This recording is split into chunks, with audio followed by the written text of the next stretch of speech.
Big Boss Malayalam season 7 daily task ആണ് ലൈവിൽ ഇപ്പോൾ നടക്കുന്നത്. ടാസ്കിന്റെ പേര് വരുന്നത് പെൻസിൽ വട്ടം. സ്റ്റാർട്ടിംഗ് ലൈനിൽ നിന്നും പെൻസിൽ എടുത്ത് വട്ടം കറങ്ങി ഫിനിഷിംഗ് ലൈനിൽ എത്തിക്കുക എന്നതാണ് ടാസ്ക് വരുന്നത്. ഈ ഒരു ടാസ്കിനായിട്ട് 5 പേരടങ്ങുന്ന 2 ടീമുകളായിട്ട് തിരിയണം. ഒരാള് വിധികർത്താവുമാകണം. ടാസ്ക് എങ്ങനെയെന്ന് വെച്ചാൽ ആക്ടിവിറ്റി റൂമിൽ 2 ടീമിനുമായിട്ട് 2 പെഡസ്റ്റലുകളായിട്ട് നിശ്ചിത എണ്ണം പെൻസിലുകൾ ഉണ്ടാകും. ടീമിലെ 5 പേരും ചേർന്ന് വൃത്താകൃതിയിൽ നിന്നും ഇരു കൈയിലെ ഒരു വിരൽ ഉപയോഗിച്ച് മറ്റുള്ളവരുടെ വിരലോട് ചേർത്ത് പെൻസിൽ ഹോൾഡ് ചെയ്ത് സ്റ്റാർട്ടിംഗ് ലൈനിൽ നിന്നും ഫിനിഷിംഗ് ലൈൻ വരെ എത്തിക്കുക. ശേഷം അവിടെയുള്ള ബൗളിൽ നിക്ഷേപിക്കുക.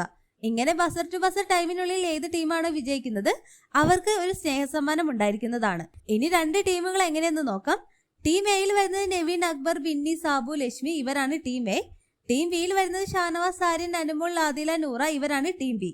ഈ ഒരു ടാസ്കിന്റെ വിധികർത്താവായിട്ട് വരുന്നത് അനീഷ് ആണ്. അങ്ങനെ ഒരു ടാസ്ക് നടക്കാൻ പോകുന്നത് ആക്ടിവിറ്റി റൂമിൽ വെച്ചിട്ടാണ്. അങ്ങനെ എല്ലാവരും ആക്ടിവിറ്റി റൂമിൽ പോകുന്നു. ടാസ്കിനായിട്ടുള്ള എല്ലാ സാധനങ്ങളും സെറ്റായി കഴിഞ്ഞു. ബസർ അടിച്ചു, ടാസ്ക് തുടങ്ങി. 2 ടീമും വളരെ നന്നായിട്ട് കളിക്കുന്നുണ്ട്. എന്നാലും അതിഗംഭീരമായി തന്ത്രപൂർവ്വം വളരെ നന്നായി കളിച്ചത് ടീം എ ആണ്. അങ്ങനെ ഈ ടാസ്കിൽ വിജയിച്ചിരിക്കുന്നത് അക്ബർ, നെവിൻ, ബിന്നി, സാബു, ലക്ഷ്മി ഇവരടങ്ങുന്ന ടീം എ ആണ് ഈ ഒരു ടാസ്കിൽ വിജയിച്ചത്. ഇവർക്കുള്ള സ്നേഹസമ്മാനമായിട്ട് ബിഗ് ബോസ് കുറച്ച് സ്വീറ്റ്സ് എല്ലാം സ്റ്റോർ റൂമിൽ വെച്ചിട്ടുണ്ട്.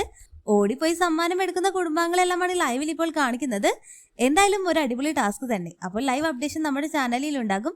ആദ്യമായിട്ട് കാണുന്ന പ്രേക്ഷകരാണെങ്കിൽ യൂട്യൂബ് ചാനൽ സബ്സ്ക്രൈബ് ചെയ്യാൻ മറക്കേണ്ട.